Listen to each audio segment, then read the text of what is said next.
Hi everyone, this is LunaPienart. Can you hear me? Okay, it's that time again, our monthly live stream. Today we are going to take a deep dive into one of Im's most, talked about and wonderful abilities, Domi Reverse. After that, I'll be sharing more important quotes that my Patreon members picked out. So, yeah, lines that could play a major role in the future of One Piece. So let's get started with today's live. Okay, it seems the connection is not so good, but just now we started.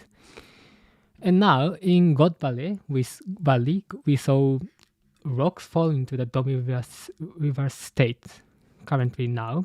But what exactly is Domi reverse? Let's start by breaking down what we know about Im's power from chapter 1150. Im first used technique called Arc Wall, demonic contract, akuma keyaku in Japanese. But, yeah. Okay, can you hear me? Okay, that's great. And with it, they dragged Brogy into half-transparent abyss and then flipped him inside out using Domi reverse and, transforming him into a devil-like form. During that moment, Im explained that this technique grants people both undying body and, unearthly strength. Yeah, Wanryoku and Fushi no Karada. In exchange for fixed portion of their lifespan. At first glance, that might sound confusing, but it's important to note that lifespan and undying body are two completely different things. Lifespan refers to the total time a person can live and their lifespan basically. Meanwhile, the undying body literally means the body that cannot die. Soul once referred to the god knights as Fujimi, which means Fushi no Karada, meaning undying body, most likely because of this very ability. And when Stuart called them zombies, that was actually spot on. Yeah, their body, can keep regenerating endlessly, but they probably still have a limited lifespan, just like any other human. That's why figures like Goring and Shamrock appear to have aged physically despite being functionally immortal. And the real question, though, is about the Five Elders and Gunko. The Saturn's appearance hasn't changed in over 200 years, and Gunko seems to have known Brook even before he became a pirate, meaning she's at least 60 years old. And possibly much older. That suggests that Imu, much like Big Mom, may have the power to manipulate lifespans, the people's lifespans.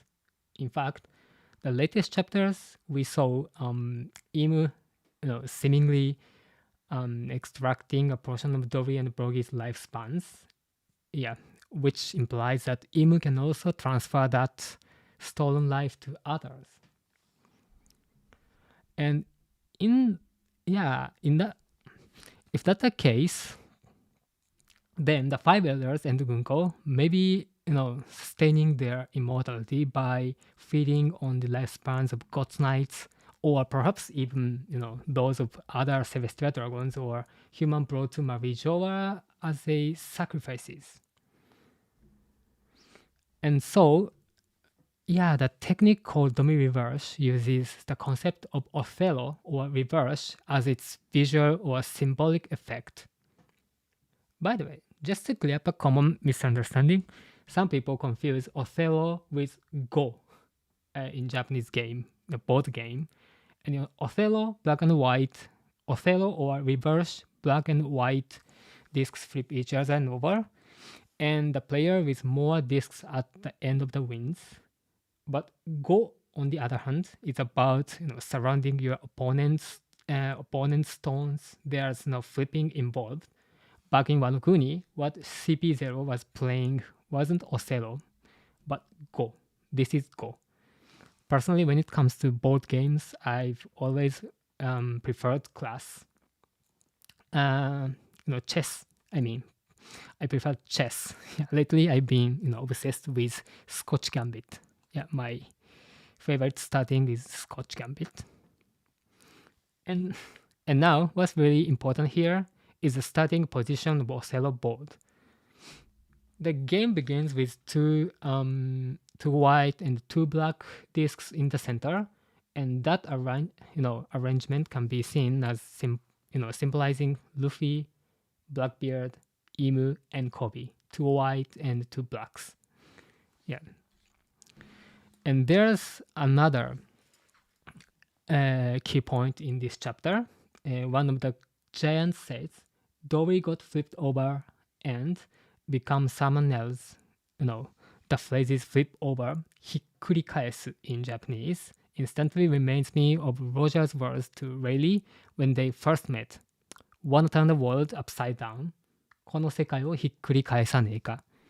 Yeah, as always mentioned in my videos on Don Dusk channel and the LunaPienArt. There's another key point at this chapter. One of the even Whitebeard, right before he died, he said, once someone finds the treasure, the world will be turned upside down. So if we take that, literally, it might suggest that, just as so-called gods, the celestial dragons are actually, devils in disguise. When someone finds One Piece, the entire world, common sense will be completely flipped upside down. Hikkurikaeru. That's why, just like how the current Othello board in Elbaf has been, stained black now, the only one who can flip back to white is, White Warrior, I think. This is Nika. In Othello, you can flip your opponent's discs by surrounding them with your own color, and the more board gets dominated by black early on, the greater number of discs white can flip later. If this is strategy of Othello and reverse, meaning the comeback becomes stronger in the second half. In fact, the word Domi reverse itself means black turn domination. Kokuten shihai. This is written in Japanese. Black turn domination. The opponent of black turn would be white turn, and the opposite of domination is liberation. So this is literally Nika's moment, I think. And don't forget, on Luffy's side, there's a Bonnie. Who once transformed into Nika too. That means if both Luffy and Bonnie become Nika, that could sandwich this army of devilish both sides. And by doing so, the giants under Im's control could be flipped back to white. In other words, awakened as warrior of liberation. By the way, Oda Sensei has recently showing children playing key roles. For example, Momonosuke in Wano Kuni and Bonnie in Egghead. Always supported by Luffy, so this time it's possible that because of Luffy's Nika's influence, Column, Gaban's son, could awaken her own Nika form, helping Luffy liberate the giant's pirate army enslaved by Imu, or devils. And here's where the real mystery starts to unfold about Domi Reverse. Let's ask question everyone's probably wondering, where did Im's so-called demonic power and the power of those sorcerers actually comes from the first place? Personally, I think the biggest clue lies in what's wrong inside the grimoire Im has in chapter 1150. Most of Im's unique magical abilities seems to work through this abyss or grimoire.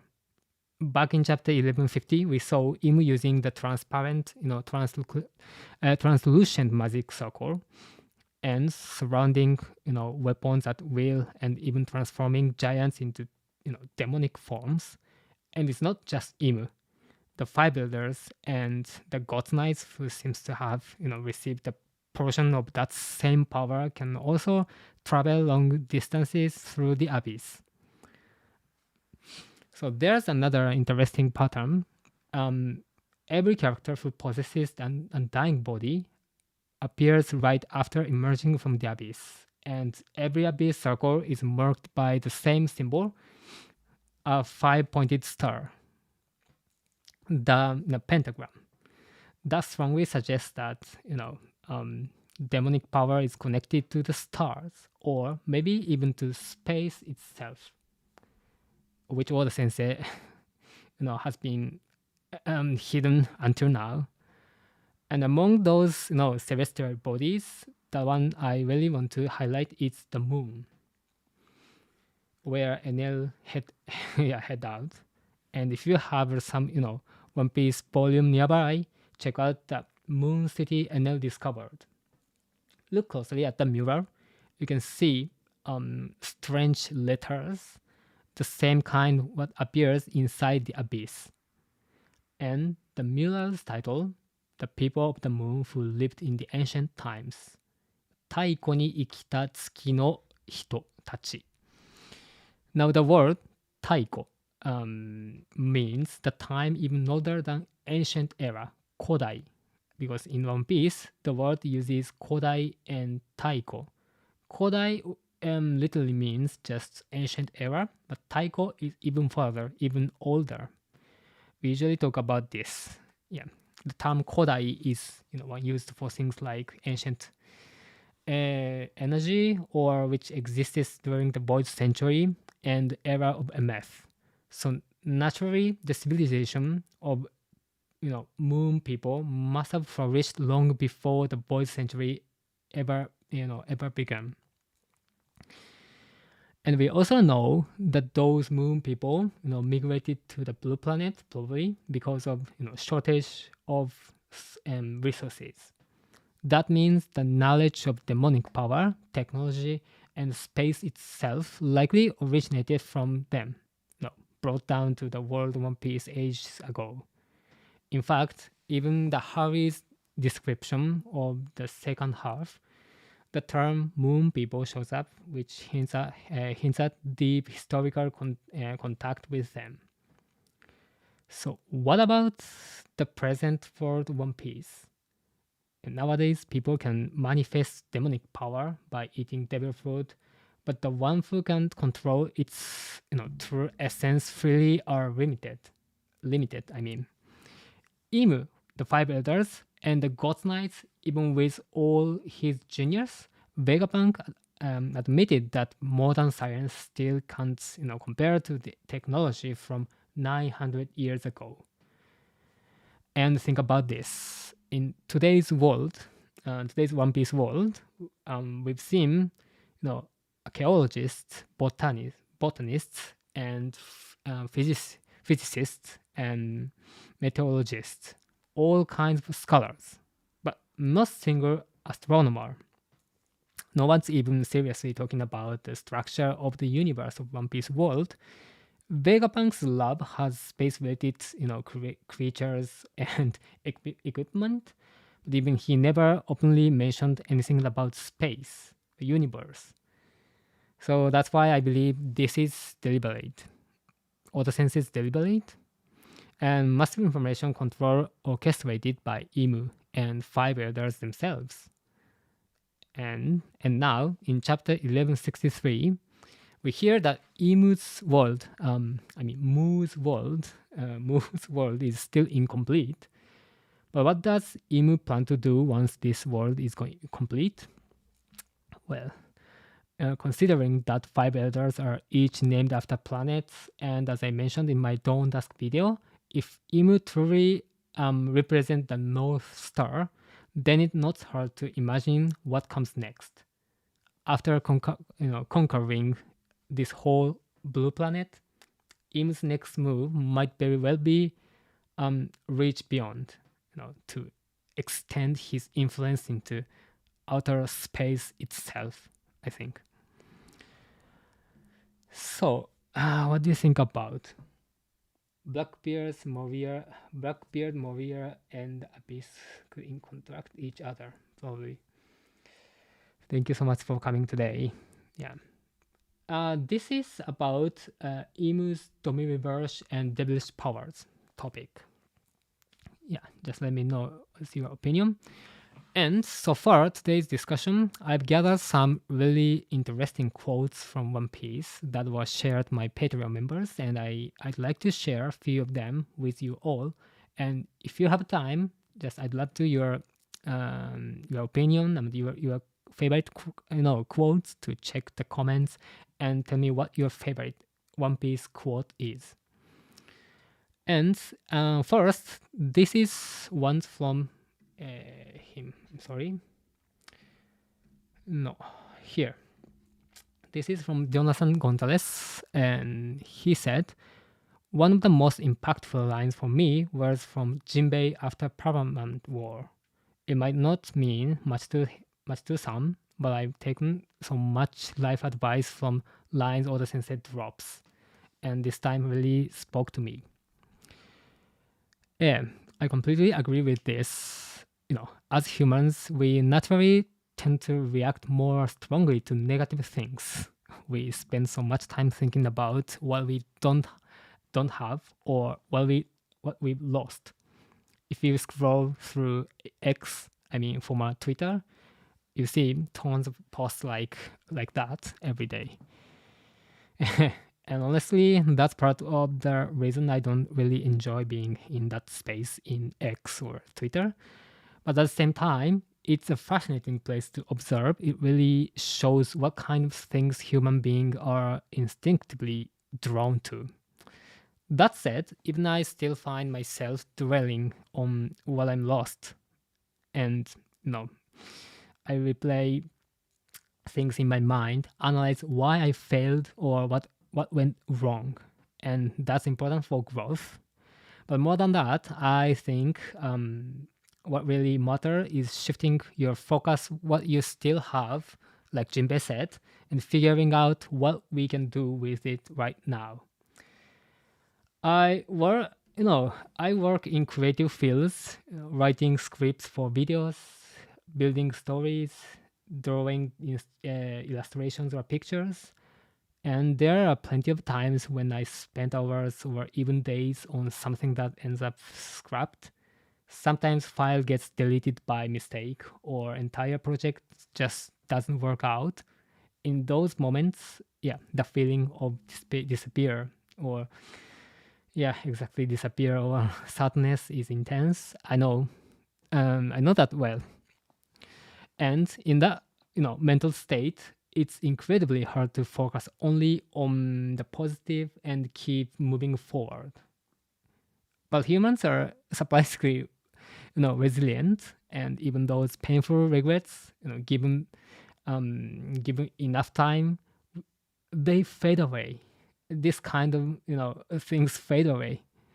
The same goes for those annoying comments on this channel, LunaPienArt or Dusk channel, that occasionally shows up online. But give it a few days, they disappear from my mind completely. So while it's hard to fight against those emotions when you feel like you've lost something big, sometimes the best things to do is just shut down your brain for a bit and go to sleep, take a walk, or do something completely different to refresh yourself. But I know, people often gives that kind of advice. Yeah. I always heard this kind of advice, and honestly, it's not easy. Of course, there'll still be periods where those thoughts keep popping back into your head no matter what you do. But in the end, the time really does heal it. So during that waiting period, while time does it work, it might help think about what you can do in the meantime. For me, whenever that happens, I force myself to talk to friends, or I start doing something I've never done before, creating that little break in your routine, cutting yourself off from the problem for a while, and that coming back later with a clearer mind. That cycle has been surprisingly effective for me. Anyway, yeah, this is what I've learned from Jinbei's word. Yeah, I like that Jinbei's word in the Permanent War. And next one, the quote from Tony Safiotti. The most memorable quote is from Nico Robin at Ennis Lobby. I want to live. Ikitai. Ikitai. It gets me very every time. Now, this scene where Robin cries out, I want to live. Ikitai isn't just emotional, it carries a theme that I think will become even more important in the story going forward in One Piece. The message Oda Sensei gave Robin is probably centered on the thing to live. Olvia told Robin, ikite. Olvia told Robin, ikite, live. When they, parted ways. Soul gave her the hope to live, hope that someday, somewhere, she would find her nakama, comrades. And his, final words to her were, live alongside them. Nakama to tomo ni ikiro. Live alongside them. Nakama. And then, years later, Kuzan told her this. If life's too painful and you'd rather die, that's your freedom too. So, while Olvia and Soul told Robin to leave, Kuzan gave her the choice between life and death. And honestly, at that point, death really could have felt like, an escape from suffering for her.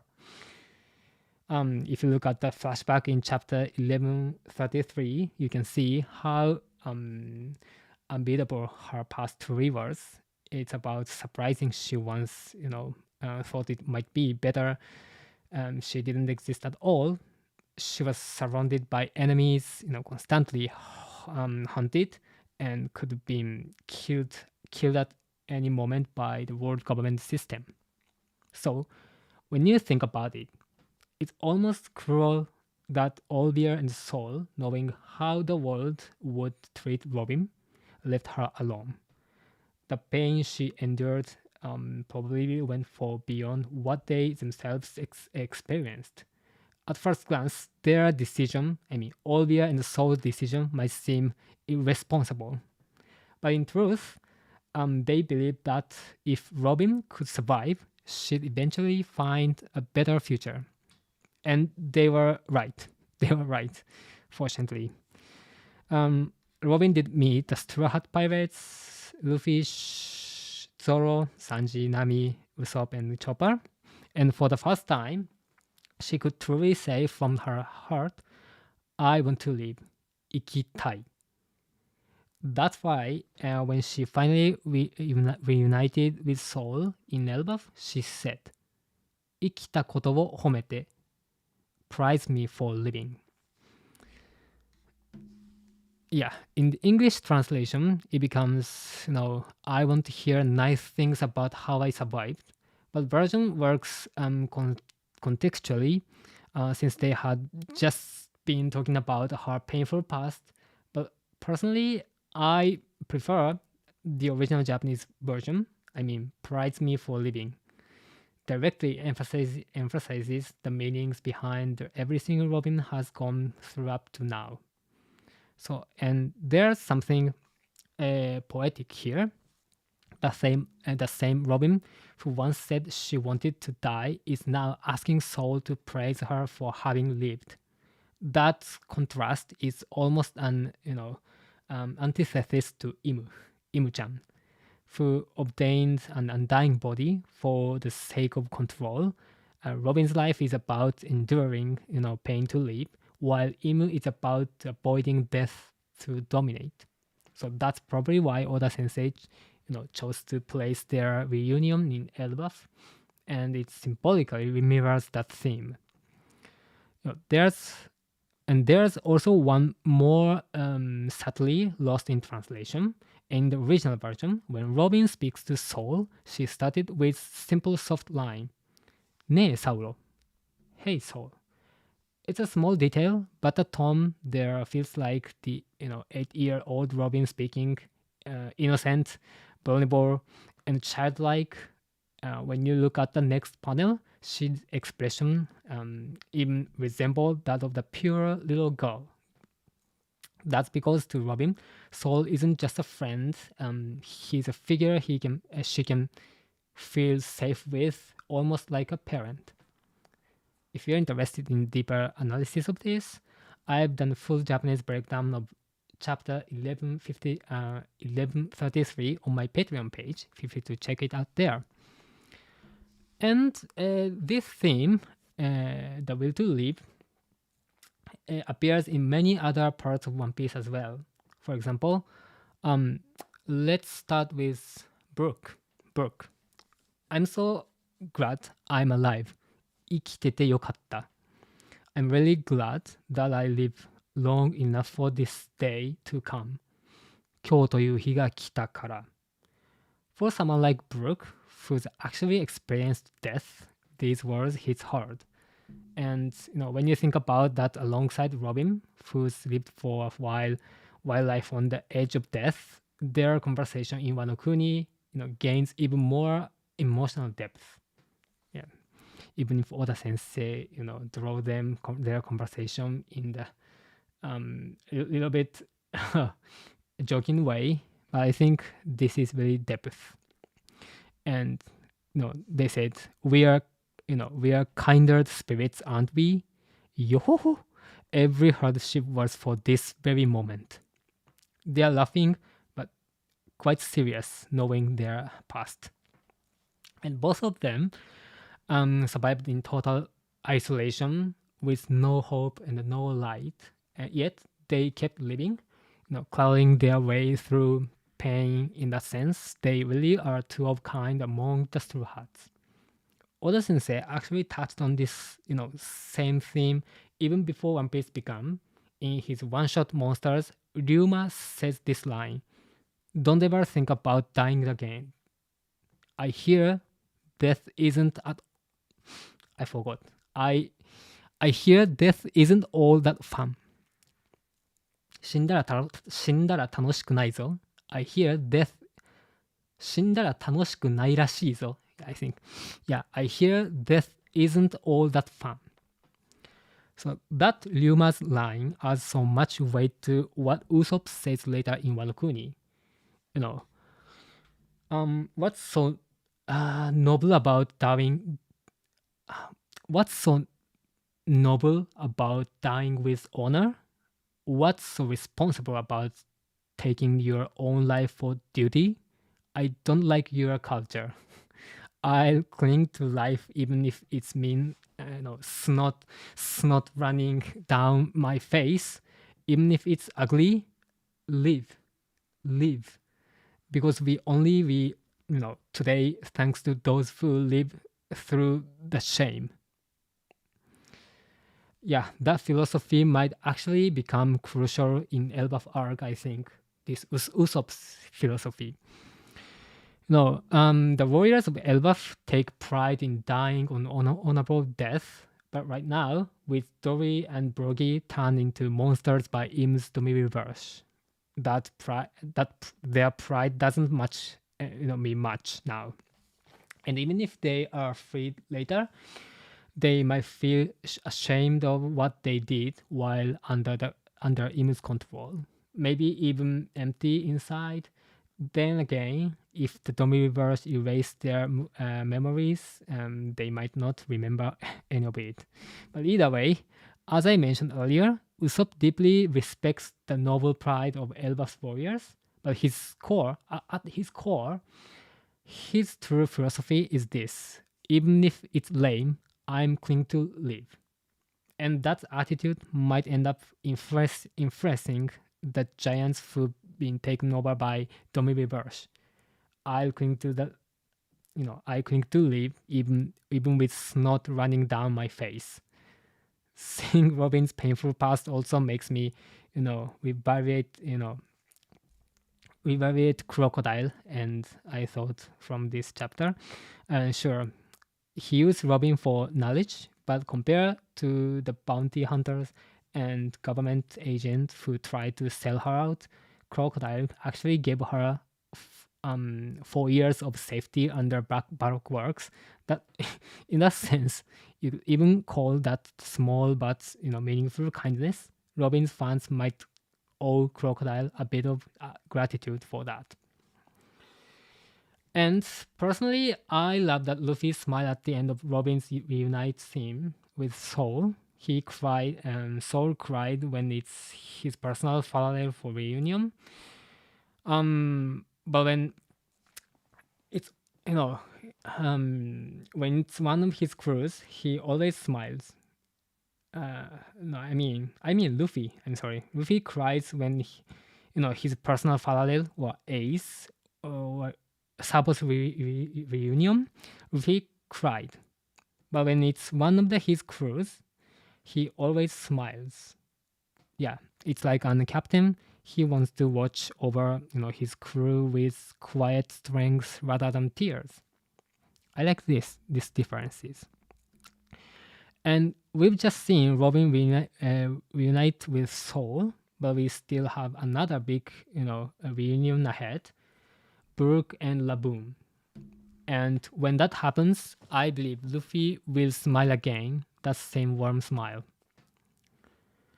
And because in the end, when you think, I want to die, and you actually do, that's truly the end.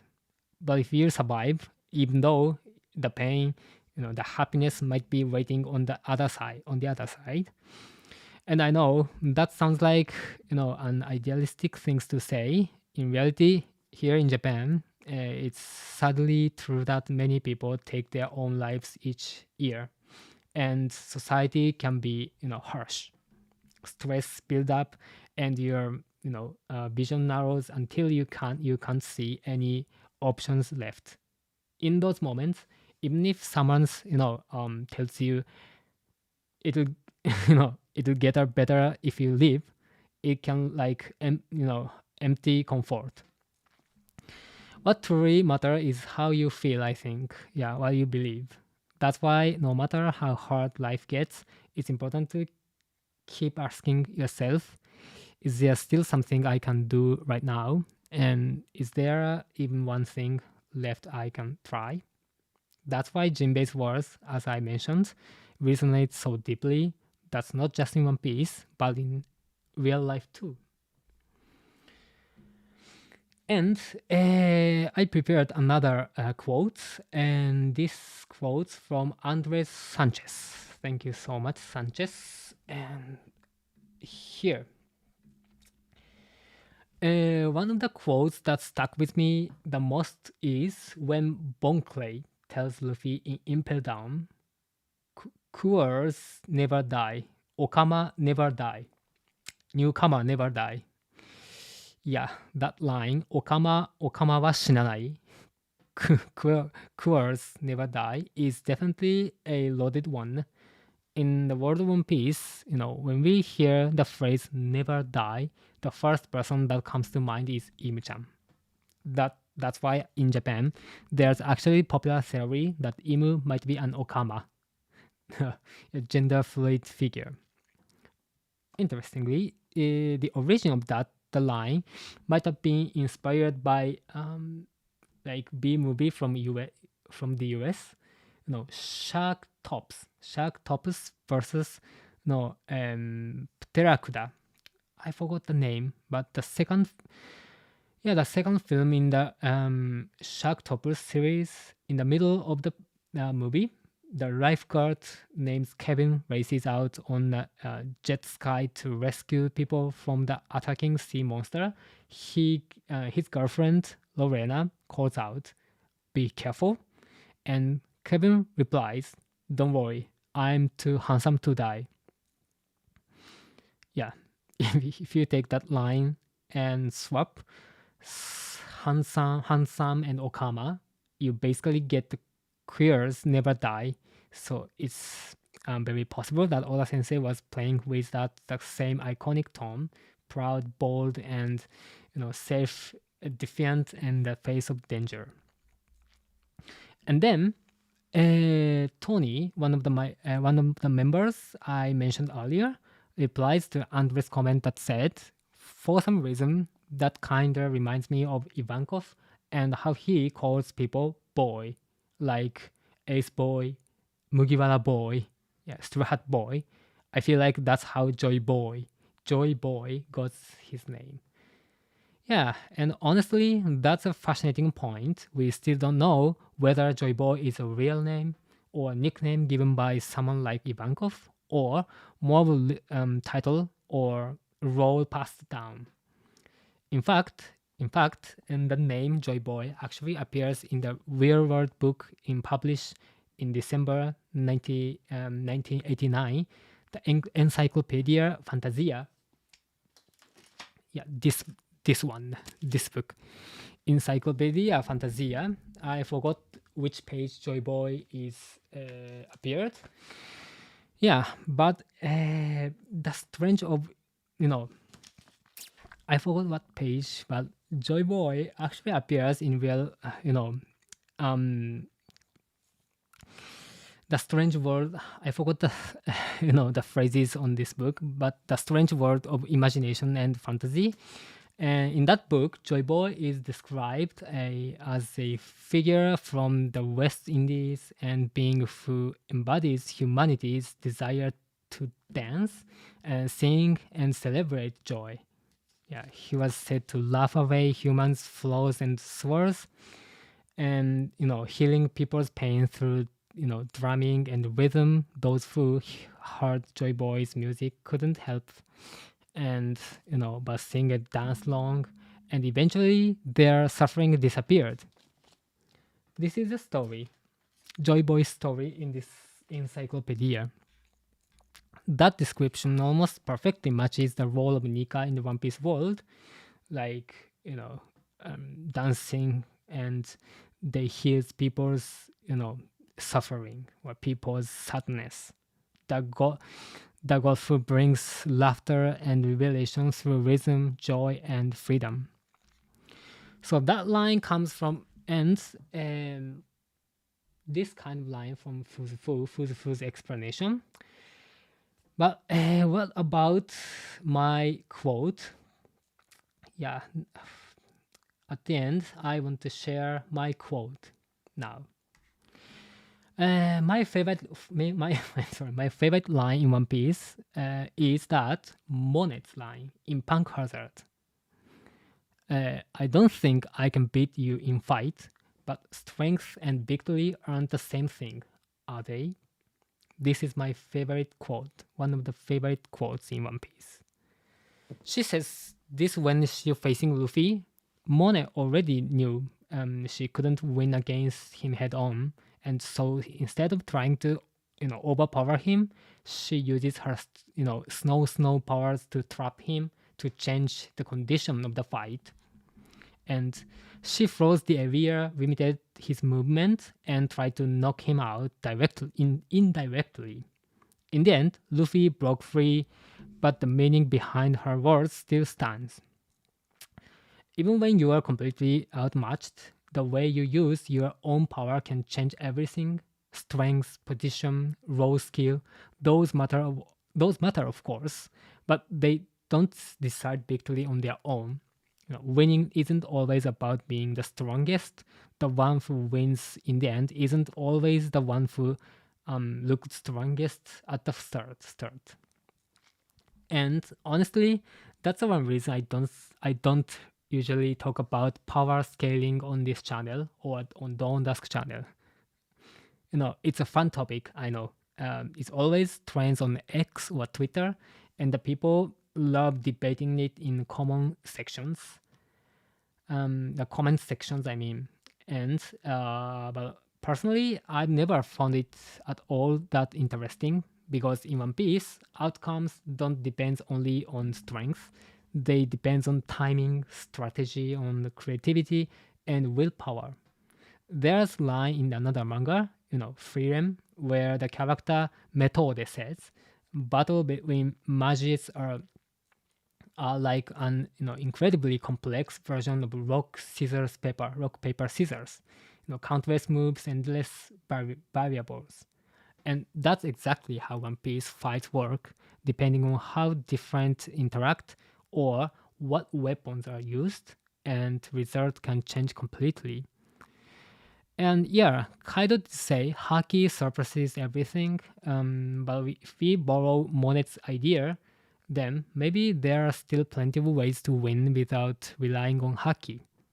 In other words, victory is situational. It depends on how you fight, not just how strong you are.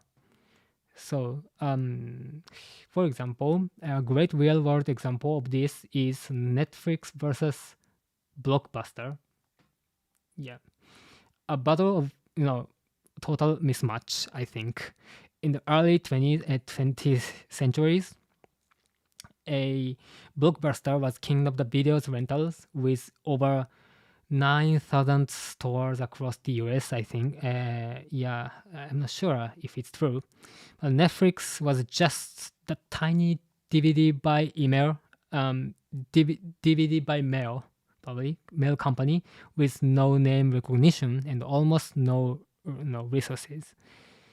On paper, they didn't stand a chance, but Netflix saw what Blockbuster ignored: the rise of the internet, new user behavior, and the digital wave that was coming.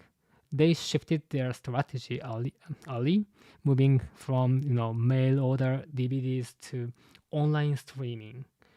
Long before it becomes the norm, by by adapting, improving, and staying ahead of change, Netflix slowly turned to tide, and the before anyone realized it, the weaker company had become the new giant of global entertainment. So it's the same in life. Sometimes you'll face people, companies, or situations that seem far stronger than you. But if you change how you fight or stay flexible and believing in what you are doing, you can still win. That's why I love Monet's line: strength and victory aren't the same thing. It's not just a quote from side character, it's a mindset. Message for anyone who's ever lost once, stood back up, and decided to fight again. That's why, yeah, I just avoid debating about power scaling about One Piece. Yeah, Wasa. Yeah, thank you so much for you guys. But okay, that's great. I loved Skypiea. Yeah, I also like Skypiea. There are a lot of mysteries that Oda Sensei yeah still doesn't unfold. That's why um we have to pay attention about Skypiea. And personally, that's my favorite line in One Piece, Monet's line. And but I love to hear from you. What's your favorite quote? And maybe next time I'll do a live stream where we share most powerful and inspiring One Piece quotes and the stories behind them. Okay. All right. So what wraps up today's discussion? Thank you so much for coming today. And we talked about Domi and some most memorable One Piece quotes chosen by Patreon members. And I host this kind of live stream once a month, and I plan to keep it going. So if you're coming today, and I just left, I just leave the archive of this live stream. That's why if you missed the the first part about Domi Reverse, just come my recap or my channel. Anyway, thank you so much for coming today.